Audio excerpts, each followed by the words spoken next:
నమస్కారం. కార్తీక పురాణము 4వ అధ్యాయము 4వ రోజు 4వ అధ్యాయం ప్రారంభ. కార్తీక మాసంలో 4వ రోజు చేయవలసిన విధులు. 4వ రోజు శుద్ధ చవితి. పుట్ట వద్దకు వెళ్ళి సుబ్రహ్మణ్యేశ్వర స్వామి వారిని ఆరాధించాలి లేదా దేవాలయాల్లో పూజ చేయాలి. వంకాయ, ఉసిరికాయ తినకూడదు. ఈరోజు పెసరపప్పు, నువ్వుల నూనె దానం ఇవ్వాలి. 4వ రోజు చేయవలసిన పారాయణము. దీపారాధన మహిమ. జనక మహారాజు మహర్షి మాటలు విని మహదానందంతో, మహాతపస్వి, తమరు తెలియచేయు ఇతిహాసములు విన్న కొలది తనివి తీరడం లేదు. కార్తీక మాసంలో ముఖ్యముగా ఏమేమి చేయవలెనో, ఎవరిని పూజించవలెనో నాకు తెలియజేయండి అని అడుగగా వశిష్ఠుల వారు ఇట్లు చెప్పనారంభించారు. జనక మహారాజా, కార్తీక మాసమందు సర్వ సత్కారములను చేయవచ్చును. దీపారాధన అతి ముఖ్యము.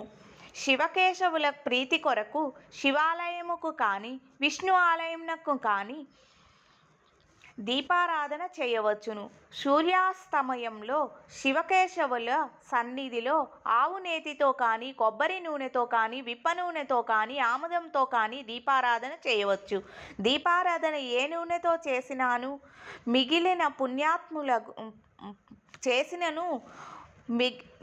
పుణ్యాత్ములగుదురు, భక్తిపరులగుదును, అష్టైశ్వర్యములు కలిగి శివసన్నిధికి వెళ్ళెదరు. ఇందుకు ఇతిహాసముగా ఒక కథ చెప్పెదను వినండి అని ఈ విధముగా చెప్పసాగాడు. కార్తీక దీప మహిమ. పూర్వము పాంచాల దేశము పాలించే రాజుకు పిల్లలు లేక అనేక యజ్ఞయాగాదులు చేసిన అతడు సంతానవంతుడు కాలేదు. సంతానం లేదనే బాధ అతడిని వెంటాడుతూ ఉండేది. ఒకనాడు ఆ రాజు వద్దకు పిప్పలాదుడు అనే మునిపుంగవుడు వచ్చి, పాంచాల రాజా, నీవు ఎందుకు విచారిస్తూ ఉన్నావు అని అడుగగా, ఋషిపుంగవ, నాకు అష్టైశ్వర్యములు, రాజ్యము, సంపద అన్నీ ఉన్నాయి. నా వంశము నిలుపుటకు పుత్ర సంతానము లేక కృంగి కృశించిపోవుచున్నాను అని చెప్పాడు. అప్పుడు ఆ మునిపుంగవుడు, ఓ రాజా, కార్తీక మాసమున శివసన్నిధిని శివదేవుని ప్రీతి కొరకు దీపారాధనము చేసినచో నీ కోరికలు నెరవేరగలవు అని చెప్పి అతడు వెళ్ళిపోయాడు. వెంటనే పాంచాల రాజు అది కార్తీక మాసం కావడంతో పుత్రప్రాప్తికై అతి భక్తితో తన రాజ్యంలోని శివాలయంలో కార్తీక మాసము 1 రోజులు దీపారాధన చేసే విధంగా చాటింపు వేయించి తాను కూడా కార్తీక మాస దీక్ష వహించి నియమానుసారముగా వ్రతము చేసి దాన ధర్మములతో ప్రసాదములను ప్రజలకు పంచిపెడుతూ 1 రోజులు భక్తి శ్రద్ధలతో దీపారాధనలు చేశాడు. ఆ పుణ్యకార్యము వలన ఆ రాజు భార్య గర్భవతి అయి 9 మాసములు నిండిన తరువాత ఒక శుభముహూర్తమున ఒక కుమారుని కన్నది.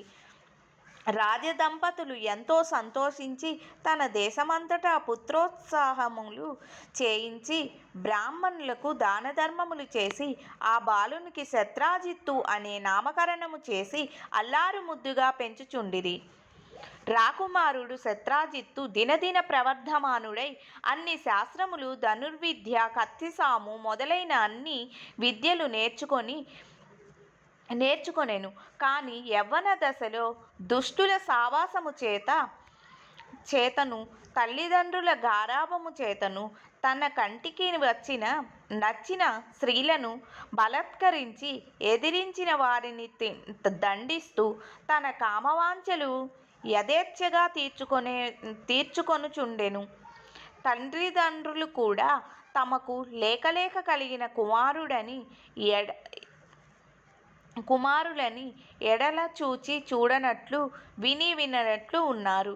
శత్రాజిత్తు ఆ రాజ్యములో తన కార్యములకు అడ్డు చెప్పేవారిని చంపుతారనని కత్తి పట్టుకుని ప్రజలను భయపెడుతూ ఉండేవాడు. ఆ విధముగా తిరుగుచుండగా ఒకనాడు ఒక అందమైన బ్రాహ్మణ కన్యను చూచుట జరిగింది. ఆమె ఒక ఉత్తమ బ్రాహ్మణుని భార్య, ఎంతో రూపవతి. అట్టి స్త్రీ కంటపడగానే రాజకుమారునికు మనసు కామవికారముతో ఆమెను సమీపించి తన కామవాంఛ తెలియజేయగా ఆమె కూడా అతని సౌందర్యానికి ముగ్ధురాలై కులము శీలము సిగ్గు విడిచి అతని చెయ్యి పట్టుకొని తన శయనా మందిరానికి తీసుకొని పోయినది. ఈ విధముగా వారు ప్రతిరోజు అర్ధరాత్రి వేళ ఒక అజ్ఞాత స్థలంలో కలుసుకొనవచ్చు తమ కామవాంఛ తీర్చుకొనుచుండిరి. ఇట్లు కొంతకాలం జరిగినది. కొంతకాలానికి ఈ సంగతి ఆమె భర్తకు తెలిసింది. పసిగట్టి భార్యను రాజకుమారుని ఒకేసారి చంపవలేనని నిశ్చయించుకొని ఒక ఖడ్గమును సంపాదించి సమయము కొరకు వేచి ఉన్నాడు.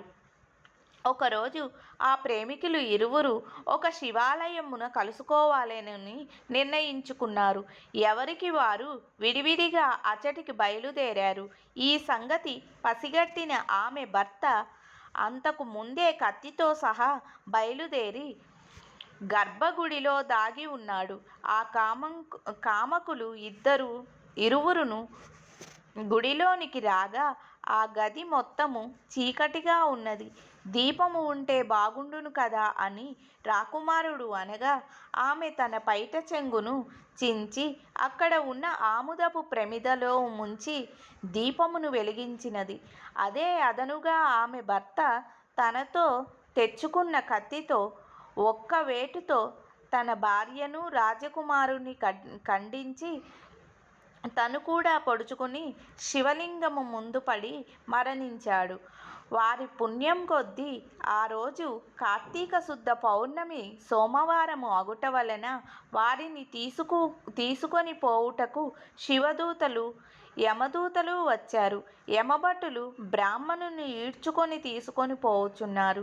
శివదూతలు ప్రేమికుల ఇద్దరినీ విమానం ఎక్కించి కైలాసానికి తీసుకొని పోవుచున్నారు. వారిని బ్రాహ్మణుడు, ఓ శివదూతలారా, కామాంధకారంతో కన్నుమిన్ను తెలియక పశువులులాగా ప్రవర్తించిన వారిని, ఆ వ్యభిచారులను విమానములో కైలాసము తీసుకొని పోవుట చాలా విచిత్రముగానున్నది అన్నాడు.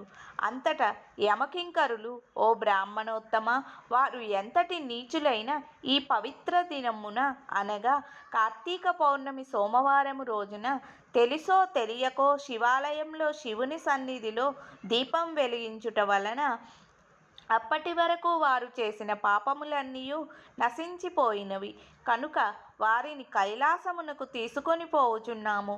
నీవు కార్తీక సోమవారం రోజున దీపారాధన చేయలేదు కనుక నీకు నరకం ప్రాప్తించింది. ఈ మాటలు విన్న రాజకుమారుడు పశ్చాత్తాపంతో, అలా ఎన్నటికీ జరగనివ్వను. తప్పులు చేసిన మాకు మోక్షము, సన్మార్గుడైన బ్రాహ్మణులకు నరకమా? తప్పప్పులు ఏ విధంగా ఉన్నప్పటికీ మేము ముగ్గురము ఒకే సమయంలో ఒకే స్థలములో మరణించినాము కనుక ఆ ఫలము మా అందరికీ వర్తించవలసినదే అని తాము చేసిన దీపారాధన ఫలములో కొంత బ్రాహ్మణునకు దానము చేశాడు. వెంటనే అతనిని కూడా పుష్పక విమానం ఎక్కించి కైలాసానికి తీసుకొని పోయారు.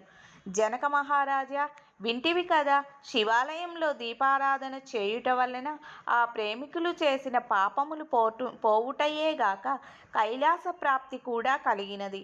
కావున కార్తీక మాసంలో శివాలయమున దీపం వెలిగించిన వారికి మరుజన్మ ఉండదు. స్కంద పురాణాంతర్గత వశిష్ఠ ప్రోక్త కార్తీక మహత్యమునందలి 4వ అధ్యాయం 4వ రోజు పారాయణము పూర్తి అయినది. సంపూర్ణం.